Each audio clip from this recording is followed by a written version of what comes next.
Hey guys, my screencast was not working, so I'm going to record on my phone. I just want to take you guys through the bits of the Chapter 2 project that are going to be important for the test coming up, the end of the quarter test. So I'm going to ask you guys to tell me about the distribution of categorical variables. All you're going to have to do for that is make a pie chart on the left and a bar graph here on the right. And I'm going to ask you specific things that you'll see in the pie chart that you don't see in the bar graph, just like we did in class. So I'm going to give you some specific things that you might say. I would say give me 3 for each, and you'll know that that's like an A+ effort. So give me 3 things that you can see in the pie chart that you can't see in the bar graph. So let me tell you my 3 things. Nearly 50% of students, 46.3, sleep between 4 and 6 hours. So that's one specific thing. Just under 90% of students sleep between 4 and 9 hours. So I'm combining these 2 categories. So they're 2 very specific things that you can say. Also, 7.3% of students sleep an unhealthy amount, less than 4 hours, of that very little amount of sleep. So 7.3% of students sleep less than 4 hours. So these are 3 things I can say in this pie chart that I can't gather from the bar graph. How about the bar graph? So just under 40 students sleep less than 4 to 6 hours. That's a specific number that I can see in the bar graph. I don't get numbers from the pie chart. The difference between 4 to 6 and 7 to 9 hours, so the difference between these 2 bars is less than 5 students, so they're actually very close. And also, around 5 students sleep less than 4 hours, so it's actually not that many students. And this is important because with percentages, if we had a school of maybe 2,000 kids, there would actually be a lot of students in this green slice here that less than 4 hours, but because we're a small school, we can actually see there's only about 5 students, so it might not be as big of an issue as it would be in bigger schools. I might ask you which variables might be independent and dependent of hours of sleep. So here's Raneem's answers here, and these were really good. So with independent, the languages you speak. So if you speak more languages, that doesn't mean you're going to sleep more or less. But number of siblings might be dependent, right? If you have more siblings, you might be sleeping less because you're helping them get to bed or you're taking care of them, or they're just making noise. All right, so now I want to jump on to the next thing you'll have to do. So we've talked about the distribution of one categorical variable, and we've talked about what other variables might be dependent or independent. Now we're going to actually argue for dependence. Are these 2 variables dependent or independent?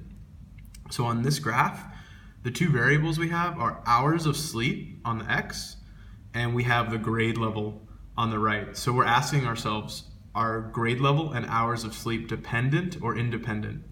And what I'm going to focus on is one specific color at a time. So I'm just going to look at, let's say the green. So with the green here, it looks like you're most likely to fall into this category here, that less than 4 hours of sleep. And these are actually seniors, so this is kind of what we may have guessed. Right? If you're sleeping less than 4 hours, there's a good chance you might be a senior. And on the flip side of that, what we might have guessed is if you're getting a lot of sleep, 10+ hours, it's probably the younger kids, right? And that's what we see with this huge blue chunk here. So this huge blue chunk is 9th grade. So if you sleep 10+ hours, you're probably a 9th grader, so you're probably a freshman. And if you sleep less than 4, you're probably a senior. So these variables are probably dependent on each other, right? The older kids are sleeping less, the younger kids are sleeping more. I also want to show you how to make a segmented bar chart from an Excel sheet, because this is what we're going to have to do. So I'm going to ask, are grade and favorite subject dependent or independent? So what I'm going to do is I'm going to select my grade, I'm going to copy this and paste it into a new sheet. I'm going to paste it up into a new sheet. And I'm going to do the same with subject because I'm asking, are they dependent or independent? So I'm going over to which subject do you prefer, and I'm going to copy that and I'm going to paste it right next to grade. And you're going to have to do this on the test for sure. All right, so the first step is to make a pivot table or a contingency table as we learned it. It's called a pivot table in Google Sheets. So I'm going to select all my data. Oops, I'm going to go do that again. So I'm going to select all my data, and I'm not going to go further. I'm not going to select the whole thing. I'm just going to select down to where it stops. And then I'm going to go to data, and I'm going to go down to pivot table. So it's going to give me a blank table here, so I have to make some decisions here. So on rows, you can pick either one. I'm going to pick grade. On columns, you would pick the other one, and it only lets me pick the other one, which subject. And then for values, you can pick either, and instead of sum here, I'm going to do count A. And what's going to help me make a segmented bar chart is I'm going to change this instead of default to percentages. You can do row or column. I'm going to choose row here. So what that does is that gives me a table of percentages here. And to make a segmented bar chart, I'm going to start at grade. So I'm not going to select the top row. And I'm only going to go through that last variable, social studies. I'm not selecting the bottom row, and I'm not selecting these hundreds. So now I'm going to insert chart, and that's going to give me this, but I want a segmented bar chart, so I'm going to go to edit chart, or I guess I can just go to the customize, no, where is it? Chart type. Chart type is column chart. I want this one here with the segments. And it gives me these, and you'll notice they're not all the same height, and we need them all the same height.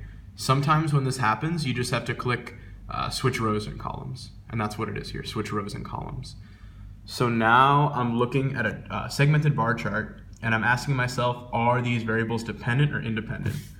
So like I said, I like to focus on one color at a time. The color I'm going to look at a lot is this blue. I notice it's from 12, it's very small, and it gets up and up and up all the way to 9. So it looks like younger people are favoring whatever blue is, and that happens to be English language arts.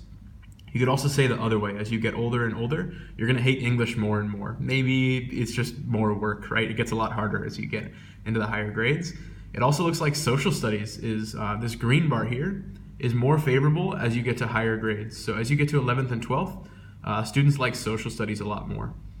The yellows and the reds kind of vary. It almost seems a little randomly, but the really strong arguments you can make are with the blue. Notice that trend. And the green is definitely getting bigger. So I would say these are dependent, mainly in terms of social studies, the green, and English, the blue.